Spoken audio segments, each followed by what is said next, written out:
Hey guys, welcome to AMA 9. You didn't think there'd be another one of these, did you? I do apologise. It has been 6 months roughly between our last AMA video and this one because we've moved. If you haven't kept an eye on us, we've moved site. In that time, I've listened to your questions and jotted them down, and I'll provide some answers that hopefully you find interesting or entertaining in this hopefully brief video. To get onto it straight away, the first one is...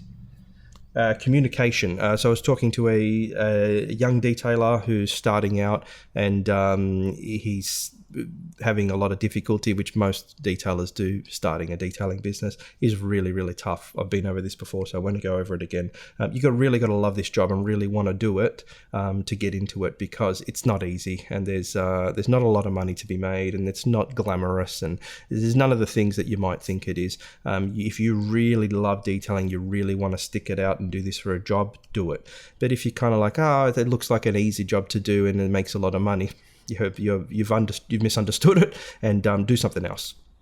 Anyway, this detailer was having a lot of issues, and I think I figured out what his main issue was, or at least one thing that he could very easily and with no outlay solve that would increase his the quality of his services for his customers, and that was communication. He was communicating poorly with his customers. He was over communicating. He was bothering them a lot and getting in touch with them a lot, which some people might tell you in business is a good thing to do. I personally hate when I have a supplier or people who want to supply that nag me. I block them, and then that's done. Never have to hear their nagging again.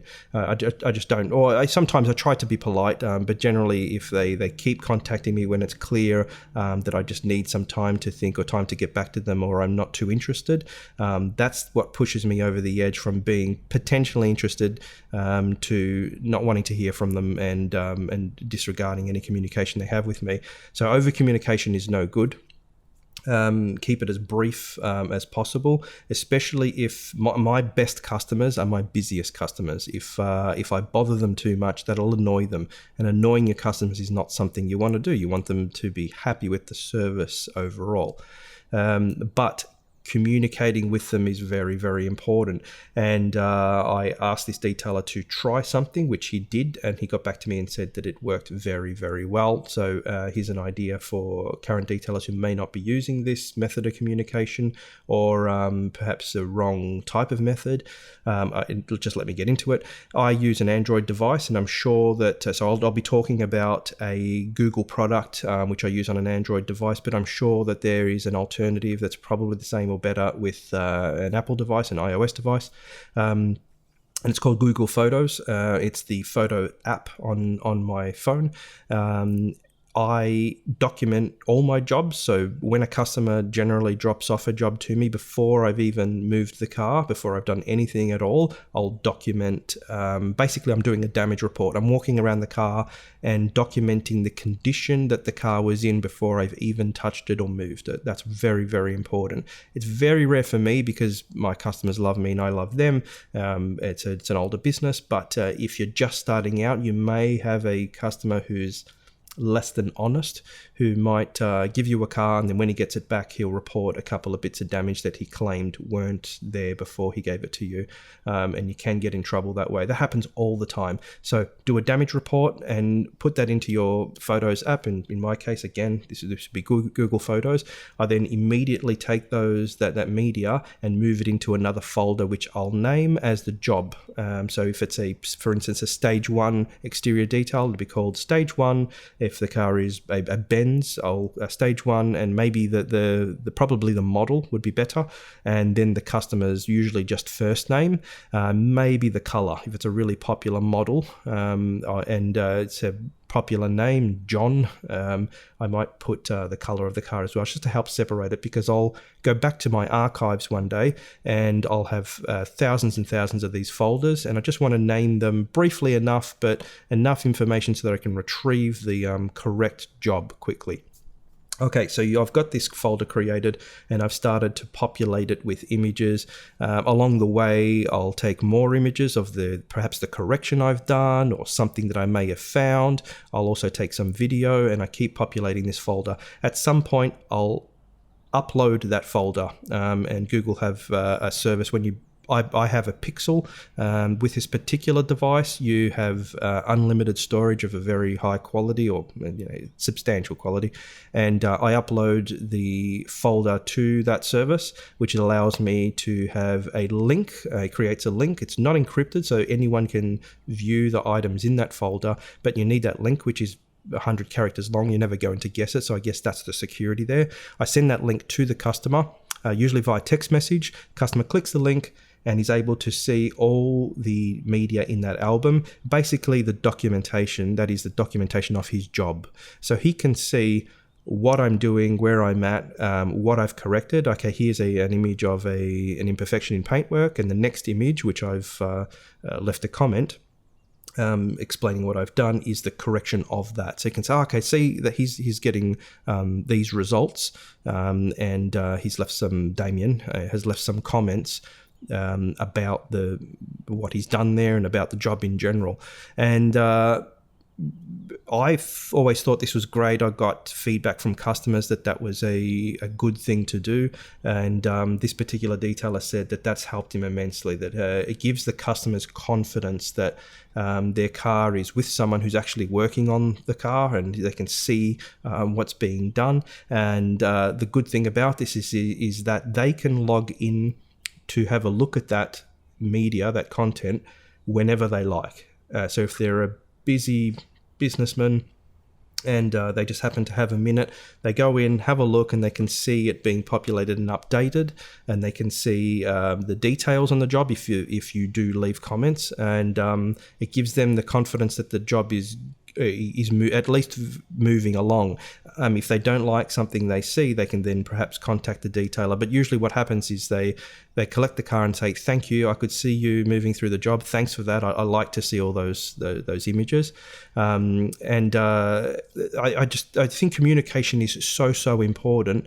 Even if you're not a detailer. And I'll give you one example. I've got a mechanic, his name's Alex, I love him, and one thing he did very, very well for me, I had a car, had a few 100,000 kilometers on it, and it needed some big work, timing chain, can't remember, something like that. Alex sent me a couple of photos and via text message, and just a quick comment on everything's going well, and we came across this, and the water pump is fine, but we're going to replace it anyway because it's not too expensive, and if you've got a problem with that, let me know straight away, but otherwise let's go ahead. And I just sent him a thumbs up, you're on the right track, let's go, we don't need to communicate further.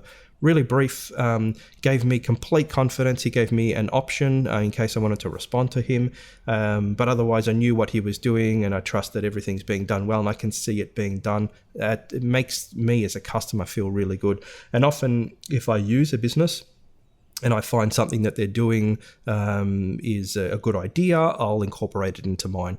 So hopefully this is a good idea. I'm sure other detailers are doing this, but hopefully this particular way of doing things is a good idea for you to copy and implement into your detailing business, or even something that's kind of a similar business. Next, I'm only going to choose two topics. Next topic was isolating headphones. So I use these headphones all day, every day, 6 days a week, and then sometimes on Sunday too for other things. I had constantly got people asking me what headphones I use and why. And in an older video, a customer who saw an older video said, I saw that you're using, or you recommend the Beyerdynamic DT250s, which I did. But in your latest photos, you've clearly got wireless headphones that are not, they're not the DT250s, they look like Sony's. And so that I did recommend the Beyerdynamic DT250s, and I did think that they were pretty good. They ended up breaking on me, but I think I got my money's worth out of them. I use them a lot. The reason I don't use those anymore mainly is because they have a 3.5mm jack, and my device doesn't have a 3.5mm jack. Another reason is they didn't have active noise cancelling, and the isolation was okay. I then went from them to Sony XM2s, XM3s, which I think these are, and XM4s. These might be XM4s. It doesn't really matter. The difference between XM2 and XM4 is really not that much. I would just, if you think that these are good for you, I would just buy the ones that you can afford. They can be expensive for headphones. $400 or $500, maybe $600 for a pair of headphones is a lot of money. However, as a tool and something that you would use as a professional detailer. You'd use, like I use 6 days a week. I think that it's absolutely worth at least $400. Is hands down nothing to think about, because they isolate a lot of noise, so they save your hearing. Detailers use noisy tools, and they use them in close proximity and for hours. It's not like you're using an angle grinder and it's just a 5-second job and it's loud for 5 seconds. It's loud for hours and hours and hours of the day. You will wreck your hearing if you don't use some isolating headphones. At the very least, isolating headphones, but I prefer these because I can hear,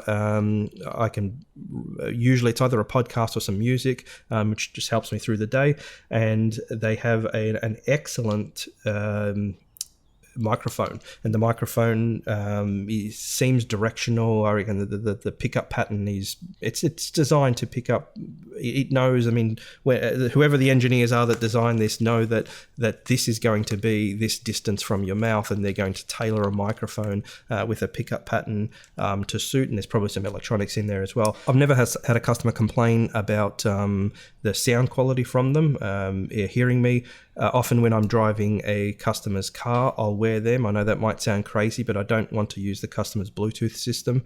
I want to use. I don't want to fiddle or touch their the HMI. So I'll wear the headphones, and as I'm receiving calls, I'll use those. And even at speed, and doesn't matter what car I'm driving, everyone says that they can hear me clearly. If I'm working in the clean room, which is quiet when I'm not running a buff, and I'm not running a buff when I'm talking to someone, they can hear me clearly.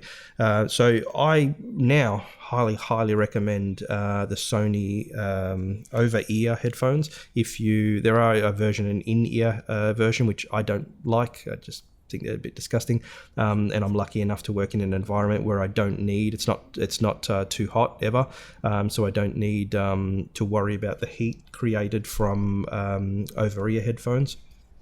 So I recommend these because they're very good at isolating, very good at noise cancelling, and the microphone on them is good. They're also lightweight, they're built well. These particular ones have been through, I've had these for years and I use them for everything, and they've unfortunately been dropped a couple of times. They're just absolutely knackered, but they're perfect. Everything still works. Battery life on them is amazing. Even after a few years, it's still at least 8 hours a day of constant use. That's good. They charge quickly. I can't say enough good things about them. They are just such great bang for buck. And yes, I did try the Bose versions, which I didn't like as much. And there was also another. I can't remember the brand. I just didn't like it as much, and I found the Bose were more expensive. The other brand were cheaper, but not as good. The Bose were more expensive, but I didn't think they were as good, even though they were more expensive. Perhaps they're better suited to being on a plane or something like that. But for detailing specifically, the Sony XM's worth every penny. Get the XM2s, get them even slightly used for under $100. They'll be better than nothing, much better than nothing. Anyway, I hope that helps. That's what the headphones that I use and love. And unless something comes out that I can try that's significantly better, I'm going to stick with the next model. Last thing I thought I'd mention before we wrap this up is working from home. And if you haven't been paying attention, I now work from home. So Final Inspection Car Care Products operates out of Broadmeadows, and Detail Stig, the detailing services arm of Final Inspection, operates from my home. This is my home office, and downstairs I've got my workshop, my clean room. A lot of people have asked me how that transition has gone, and I was very, very worried about it. However, it's gone very, very well, much better than expected. I love working from home. I should have done this earlier. I really regret not doing it. It's probably something I couldn't have done a long time ago. So if you're young and you're starting out, I recommend getting a factory, a workshop, and a proper shop where you can have people walk in and get to you anytime. I operate in a very closed way, so I operate to existing customers only and their referrals. So if you're wondering, if you're an existing customer, I will provide services to you. If you're not an existing customer, you'll need a referral from an existing customer. The reason I do that, and I hope you understand, is this is my home and I don't make the address public, and I don't want people just turning up. You have to have an appointment. I have to be expecting you. And if I've never met you before, I'd want a referral from an existing customer, someone that can say, hey, Damian, I respect that you're working from home. This is your home. And I can vouch for this person, this person who I'm referring to you and recommending to have your services carried out will be no problem for you. That's basically the way it's operating. I only do 2 or 3 jobs a week, so it's nothing like a busy detailing shop. It isn't a shop. So we make 2 or 3 appointments per week, and that's it. We're on, I think it's 3/4 of an acre, and the garage is completely separated from the house and miles away from neighbors. You cannot see the street from the garage. So it's I think a setup that's good for what I do. I wouldn't do this out of a suburban house.